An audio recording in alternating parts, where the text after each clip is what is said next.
ఓం నమ శివాయ. ముందుగా అందరికీ నమస్కారం. శ్రీశైలం యాత్ర గురించి మీకు పూర్తిగా వివరిస్తాను. ఎక్కడి నుంచి ఎట్లా వెళ్ళాలి, ఏంటి అనేది మీకు ఈ వీడియో ద్వారా పూర్తిగా తెలపడం జరుగుతుంది. మీరు ఈ వీడియోని చివరి వరకు చూడండి. మధ్య మధ్యలో చాలా విషయాలు చెప్తాను. స్కిప్ చేయకుండా పూర్తిగా చూసి నచ్చితే గనుక లైక్ చేయండి. అయితే మొదటగా మేము Shamirpet ORR outer ring road నుంచి ప్రయాణం మొదలైంది. షామీర్పేట నుండి శ్రీశైలంకి 253 కిలోమీటర్లు ఉంటుంది. మధ్యలో డిండి రిజర్వాయర్, ఇదే డిండి రిజర్వాయర్ అండి, దారిలోనే ఉంటుంది. శ్రీశైలంకు వెళ్ళే దారిలో ఉంటుంది. అయితే టాపిక్లోకి వద్దాం. శ్రీశైలంకు వెళ్ళేవారు ఆర్టీసీ బస్సులో కానీ, స్వంత వాహనాల్లో కానీ, టూరిస్టు వాహనంలో కానీ వెళ్ళవలసి ఉంటుంది. శ్రీశైలంకి ట్రైన్ ఫెసిలిటీ వంటివి లేవు. శ్రీశైలంకు వెళ్ళే భక్తులు ముఖ్యంగా తెలుసుకోవాల్సిన విషయాలు ఏమంటే, శ్రీశైలం మొత్తం దట్టమైన నల్లమల్ల అడవి అయినందున మనం డే టైంలోనే ప్రయాణం చేయడం చాలా ముఖ్యం. అంతా ఫారెస్ట్ ఏరియా.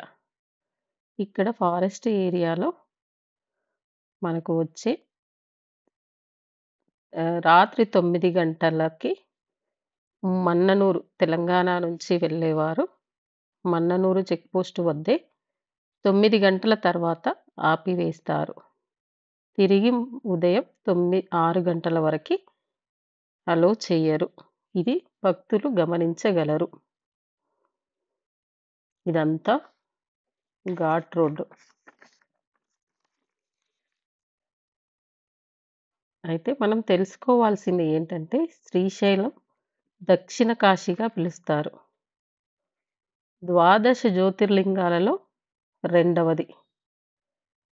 అష్టాదశ శక్తిపీఠాలలో 6వది. దశ భాస్కర క్షేత్రములో శ్రీశైలం 6వది. ఈ ఆలయంలో శివపార్వతులు భక్తులకు దర్శనం ఇస్తారు.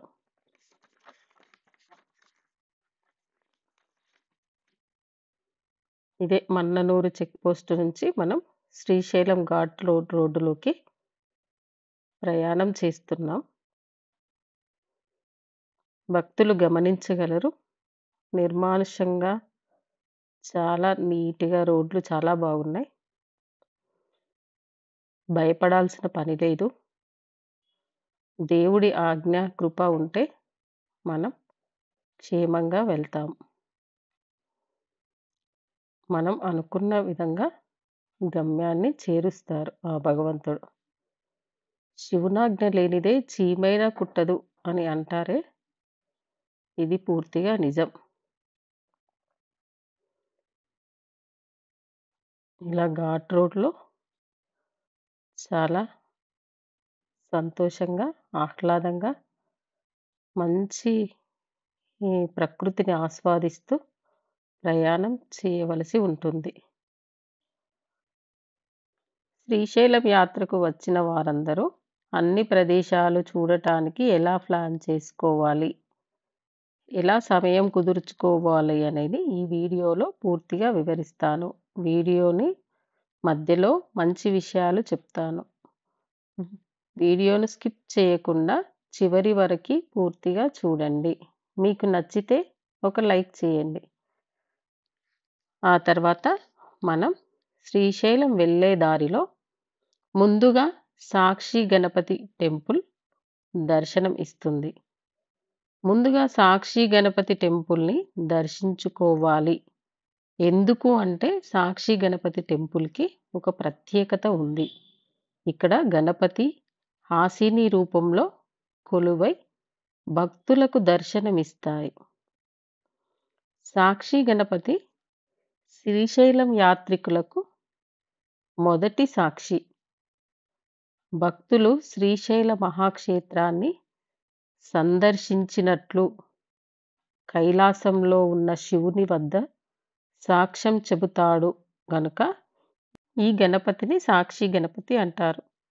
నెక్స్ట్ పాలధార పంచదార. సాక్షి గణపతి టెంపుల్ నుండి కిలోమీటర్ల దూరంలో ఉంటుంది. 147 మెట్లు కిందికి దిగాలి. మెట్లు దిగడానికి కష్టంగా ఉంటుంది, కానీ శివుని ఆజ్ఞతో మనం వెళ్ళగలం. పాలధార పంచదార అంటే పాలం అంటే సంస్కృతంలో నుదురు అని అర్థం. మహాశివుని నుదిరి నుంచి ఈ దార ఉద్భవించింది కాబట్టి పాలధార అని పిలుస్తారు. పంచదార అంటే పంచం అంటే 5. ఇక్కడ 5 దారలు పడుతుంది. ఇక్కడ ప్రత్యేకత ఏంటంటే ఈ దార ఎక్కడి నుంచి వస్తుంది అని ఎవరికీ తెలియదు. పాలధార పంచదారకి ఎదురుగా 1/2 కిలోమీటర్ లోపలికి అటకేశ్వరం కలదు. ఇదే అటకేశ్వరం. దీని ప్రత్యేకత మహాశివుడు అటికలో ఏర్పడటం వల్ల ఈ స్వామిని అటకేశ్వరుడు అని పిలుస్తారు. నెక్స్ట్ శిఖరం. శిఖరం వెళ్ళుటకు 70 మెట్లు ఎక్కవలసి ఉంటుంది. ముందు మనం పైకి వెళ్ళి శిఖరం దర్శించుకొని కిందకి వచ్చి శిఖరేశ్వర ఆలయాన్ని సందర్శించుకోవాలట. శ్రీశైలంలో ఇదే ఎత్తైన శిఖరం అని చెప్తారు. సముద్ర మట్టానికి 2030 అడుగుల ఎత్తులో ఉంటుంది. పైకి ఎక్కితే శ్రీశైలం మొత్తం కనబడుతుంది. తరువాత శివాజీ ధ్యాన మందిరం. నెక్స్ట్ శివాజీ స్ఫూర్తి కేంద్రం నుండి మల్లమ్మ కన్నీరు ఆలయానికి 2 కిలోమీటర్లు ఉంటుంది. ఇదే మల్లమ్మ కన్నీరు ఆలయం. హేమారెడ్డి మల్లమ్మ అసలు పేరు. ఈమె గురించి చెప్పాలంటే చాలా పెద్ద కథ ఉంది. అంత పెద్దగా చెప్పడం వీడియోలో కుదరదు. మల్లమ్మ ఊయల ఉంది. మనం ఏదైనా కోరుకొని ఈ ఊయల ఊపితే కోరిక తీరుతుందట. నెక్స్ట్ మనం ఇప్పుడు పాతాళగంగ మెట్ల మార్గము నుండి వెళ్తున్నాము. మేము వెళ్ళేటప్పుడు మెట్లు దిగి వెళ్ళాము. ఈ మెట్లు మొత్తం 700 మెట్లు కిందికి దిగి వెళ్ళాలి. మెట్లు దిగి వెళ్ళలేని వారికి రోప్వే కూడా ఉంటుంది. ఇక్కడికి వచ్చి పాతాళగంగలో ఇష్టదైవాన్ని తలుచుకొని గంగకి దీపం సమర్పిస్తే మంచిది అని చెప్పారు. కొంతమంది భక్తులు పాతాళగంగలో స్నానాలు చేసి దర్శనానికి వెళ్తారు. మేమైతే కాళ్ళు కడుక్కొని తలపై నీళ్లు చల్లుకున్నాము.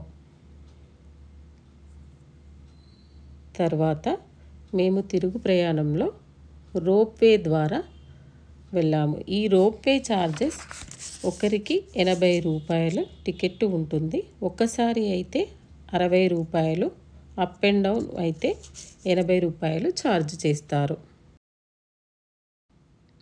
మేము తిరిగి వెళ్ళుటకి రోప్వే ద్వారా వెళ్ళినాము.